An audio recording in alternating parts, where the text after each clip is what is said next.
السلام علیکم ویورز، میں ہوں آپ کا ہوسٹ بنیامین۔ آپ دیکھ رہے ہیں یوٹیوب چینل انفو۔ آج افغانستان سیریز کی ایپیسوڈ 9 ہے، خانہ جنگی کمیونسٹ مرحلہ 1978 سے 1992 کے حالات۔ دوستو، افغانستان میں نور محمد ترکی انقلابی کونسل کے صدر، ملک کے وزیر اعظم اور مشترکہ PDPA کے سیکرٹری جنرل منتخب ہوئے۔ ببرک کارمل ایک بینر لیڈر اور حفیظ اللہ امین نائب وزیر اعظم منتخب ہوئے۔ نئی حکومت کے رہنماؤں نے اصرار کیا کہ وہ سوویت یونین کے کنٹرول میں نہیں ہیں اور انہوں نے اعلان کیا کہ ان کے پالیسیاں افغان قوم پرستی، اسلامی اصولوں، سماجی اقتصادی انصاف، خارجہ امور میں عدم ہم آہنگی اور پچھلی افغان حکومتوں کے ذریعے دستخط کیے گئے تمام معاہدوں کے احترام پر مبنی ہیں۔ پیپلز پارٹی کے غالب آنے کے ساتھ ہی پیپلز پارٹی اور بینرز دڑوں کے درمیان اتحاد تیزی سے ختم ہو گیا، خاص طور پر اس وجہ سے کہ اس کی طاقت کا بڑا مرکز فوج میں تھا۔ کارمل اور دیگر منتخب بینرز رہنماؤں کو سفیر کے طور پر بیرون ملک بھیجا گیا تھا اور کسی بھی بینر کے اراکین یا دیگر جو حکومت کی مخالفت کر سکتے تھے کو منظم طریقے سے ختم کر دیا گیا تھا۔ تراکی حکومت نے اپنے پروگراموں کا اعلان کیا، جس میں سود کا خاتمہ، خواتین کے لیے مساوی حقوق کو یقینی بنانا، زمینی اصلاحات کا قیام اور کلاسیکی مارکسسٹ بیان بازی میں انتظامی حکم نامے شامل تھے۔ دیہی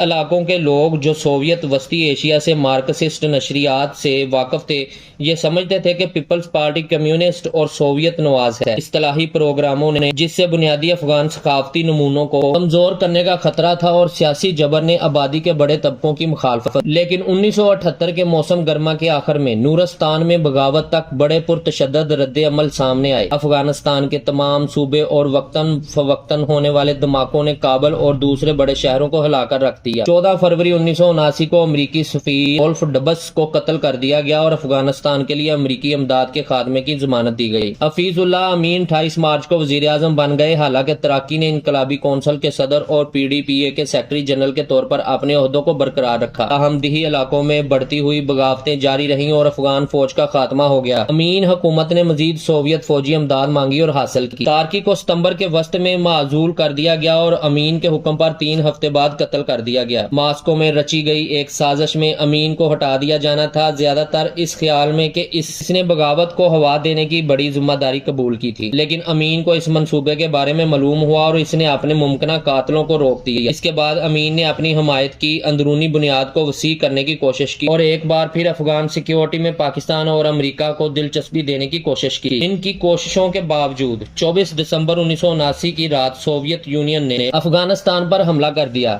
امین اور اس کے بہت سے پیروکار 27 دسمبر کو مارے گئے تھے۔ ببرک کارمل سوویت یونین سے افغانستان واپس آئے اور وزیر اعظم انقلابی کونسل کے صدر اور PDPA کے سیکرٹری جنرل بن گئے۔ سوویت یونین اور کارمل کی مخالفت تیزی سے پھیل گئی، شہری مظاہروں اور تشدد میں اضافہ ہوا اور تمام خطوں میں مزاحمت بڑھ گئی۔ 1980 کے اول تک کئی علاقائی گروہ، جنہیں اجتماعی طور پر مجاہدین کے نام سے جانا جاتا تھا، سوویت حملہ آوروں اور سوویت حمایت یافتہ افغانوں کے خلاف مزاحمت کے لیے افغانستان کے اندر یا سرحد پار پشاور، پاکستان میں متحد ہو گئے تھے۔ فوج پاکستان، امریکہ، چین اور کئی یورپی اور عرب ریاستوں کے ساتھ، خاص طور پر سعودی عرب، جلد ہی مجاہدین کو تھوڑی مقدار میں مالی اور فوجی امداد فراہم کر رہے تھے۔ جیسے جیسے یہ امداد بڑھی، پاکستانی فوج کے انٹر سروس انٹیلیجنس ڈائریکٹوریٹ نے افغان مزاحمتی گروپوں کو رقم اور ہتھیار پہنچانے کی بنیادی ذمہ داری قبول کی۔ پاکستانی حکام ایسے تمام گروہوں پر سخت کنٹرول کرنے کے لیے پرعزم تھے اور 40 سے زیادہ علیحدگی مزاحمتی اور پناہ گزین تنظیموں پاکستانی اثر و رسوخ میں تقریباً 7 مزاحمتی جماعتوں کے ساتھ مل گئیں۔ یہ جماعتیں بدلے میں 2 حریف اتحادوں میں اکٹھی ہوئیں، ایک پر روایتی اسلامی قدامت پسندوں کا غلبہ تھا اور دوسرا اسلامی بنیاد پرستوں کا۔ 1985 میں پاکستان اور بیرونی حامیوں کے ساتھ ساتھ افغانستان کے اندر گوریلا کمانڈو کے دباؤ میں ان دونوں اتحادوں نے اپنے اختلافات کو ایک طرف رکھ دیا اور ایک واحد اتحاد قائم کیا، جس کی نمائندگی ایک سپریم کونسل کرتی تھی جو بڑے فیصلے کرنے کی ذمہ دار تھی۔ پاکستان کی طرف سے سیکولر گروپوں کو جدوجہد میں کسی بھی کردار سے خارج کرنا جنرل محمد ضیاء الحق کی فوجی حکومت کے نظریاتی مزاج کے مطابق ہے، جس نے قانونی حیثیت کے لیے اسلامی علامتوں پر بہت زیادہ کردار ادا کیا، لیکن یہ پاکستان کے اس عزم کے لیے بھی موضوع تھا کہ افغان قوم پرستوں کو کوئی امداد نہیں دی جائے گی جو پاکستان پر دیرینہ علاقائی ڈیزائن کو محفوظ رکھ سکتے ہیں۔ مجاہدین میں بھرتی ہونے والوں میں بڑی تعداد میں نوجوان افغان جوان پاکستان میں پناہ گزین کیمپوں میں مقیم تھے۔ ان کے ساتھ 1980 کی دہائی میں پوری مسلم دنیا خاص طور پر عرب ممالک سے ہزاروں رضاکاروں نے شمولیت اختیار کی۔ ایک نوجوان سعودی عرب اسامہ بن لادن ان میں شامل تھا، اور جب اس نے بہت کم فوجی کارروائی دیکھی تو اس کے ذاتی دولت نے اسے اعلیٰ سطحی مجاہدین کی سرگرمیوں کو فنڈ دینے اور اپنے ساتھیوں میں وسیع پیمانے پر سازگار شہرت حاصل کرنے کے قابل بنایا۔ لڑائی چھوٹی اکائیوں نے کی جو پاکستان سے افغانستان میں داخل ہوئیں اور زیادہ تر مختصر ہٹ اینڈ رن آپریشنز میں مصروف تھیں۔ تاہم سب سے زیادہ مستقل اور اکثر مؤثر عسکریت پسند گروپوں میں سے ایک احمد شاہ مسعود کی کمان میں تھا، جس نے کابل کے شمال مشرق میں دریائے پنجشیر کی وادی میں سوویت یونین سے جنگ کی۔ مسعود ان کمانڈوں میں شامل تھا جو اسلامک سوسائٹی سے وابستہ تھے۔ اس کے بعد ازہر کے تربیت یافتہ اسکالر برہان الدین ربانی کے سربراہ پشاور میں مقیم دیگر جماعتوں میں عبد الرسول سیاف کی عسکریت پسند اسلامی union for the liberation of Afghanistan بھی شامل تھی، جس کی حمایت زیادہ تر غیر ملکی اسلامی گروہوں سے حاصل کی گئی،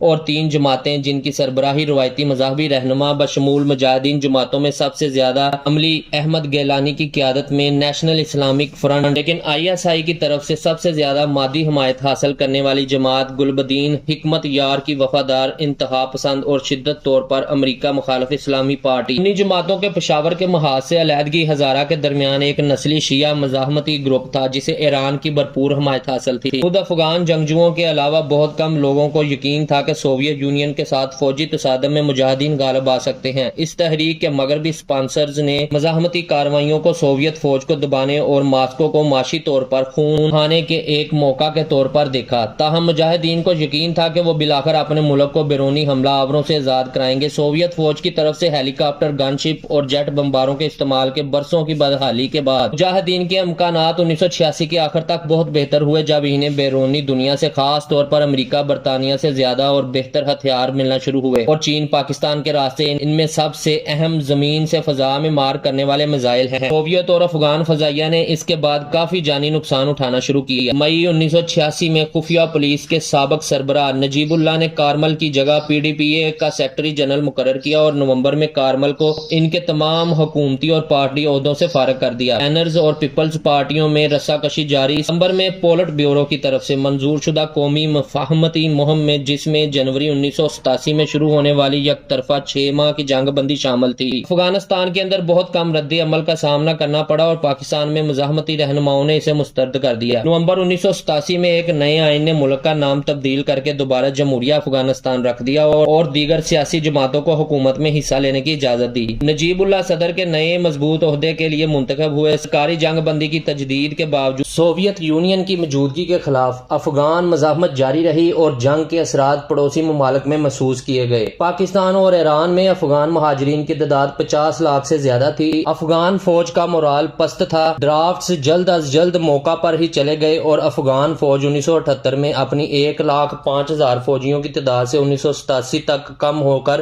20 سے 30,000 رہ گئی۔ 1980 کی دہائی کے دوران افغانستان اور پاکستان کے وزرائے خارجہ کے درمیان اقوام متحدہ کے زیر اہتمام جنیوا میں مذاکرات ہوئے، جن میں بنیادی رکاوٹ سوویت فوجیوں کے انخلاء اور مجاہدین کو ہتھیاروں کی فراہمی بند کرنے کا ٹائم ٹیبل تھا۔ بالآخر اپریل 1988 میں امن معاہدوں پر دستخط ہوئے۔ سوویت جنرل سیکرٹری میخائل گورباچوف نے بعد ازاں اس سال مئی میں سوویت فوجیوں کا انخلاء شروع کرنے کا ایک وعدہ پورا کیا۔ فوجیوں نے شیڈول کے مطابق روانہ ہونا شروع کر دیا اور آخری سوویت فوجی فروری 1999 میں افغانستان سے نکل گیا۔ مجاہدین نے نجیب اللہ کی مصالحتی کوششوں کے خلاف ثابت قدمی سے مزاحمت کرتے ہوئے پاکستان میں ایک عبوری حکومت تشکیل دی، اور مجاہدین جماعتوں کے درمیان اختلافات نے کمیونسٹ حکومت کو ختم کرنے میں ان کی ناکامی کا سبب بنی۔